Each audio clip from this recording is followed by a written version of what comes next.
It's Monday, the 25th of March, and I am just about to go on BBC Radio Scotland to talk about how arts and creativity has helped me with my mental health recovery.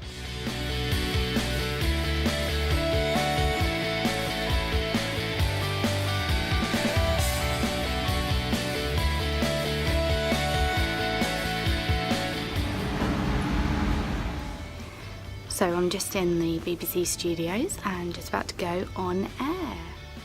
I'm in the studio!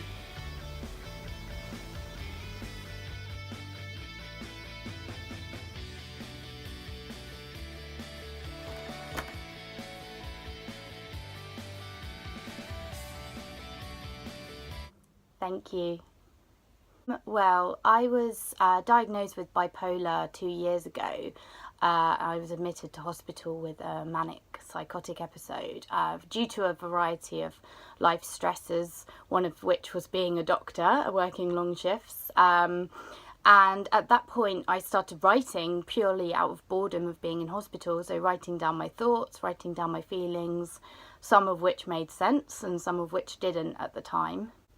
Yeah, so I started writing a story about my mental illness for the Mental Health Foundation, which was released last year just before the Mental Health Awareness Week, and I followed up this story with a week-long blog and vlogging on YouTube throughout Mental Health Awareness Week.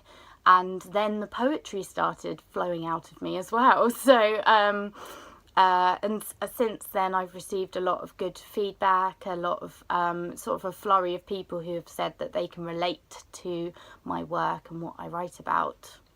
Sure. So this one's called Pen and Paper. So it's called, it goes like this. A brain dump is for when your thoughts clump, is for when ideas jump out, for when you smile, for when you frown, for when the tears come out, when you're about in town, for when the fear of anxiety starts to weigh you down. You can put a pen to paper and just write the feelings down.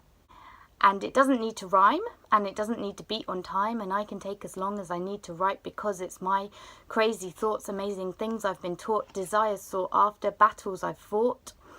But it doesn't need to be a masterpiece. It doesn't need to be a speech for world peace. It's not a story you'll recite and preach to others. It's for myself. And yes, it does help with my mental health, but it's also a universal self-care technique to not only speak, but write.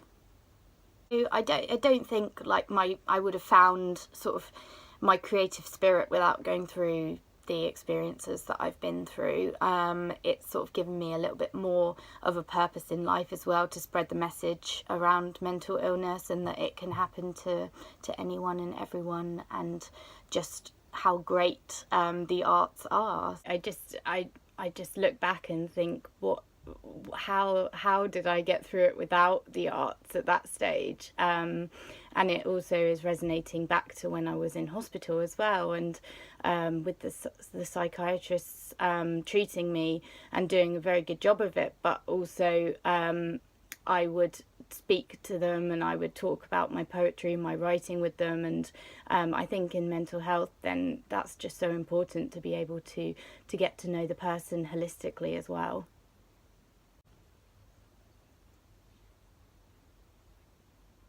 Yeah, I am, and I've had a lot more time recently to just explore my poetry, and I'm going to be performing some tonight in Brighton, I think, so that should be good.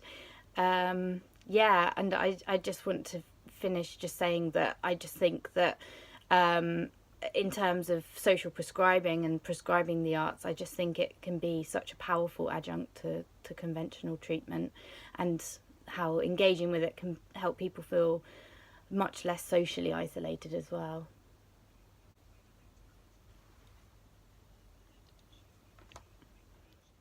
Well, that was amazing. I managed to get in that all about doctors' mental health, and I also got to read my poem out live on air. So yeah, that was really, really fun. So yeah, check out my blog, The Blogging Noggin, and catch you later.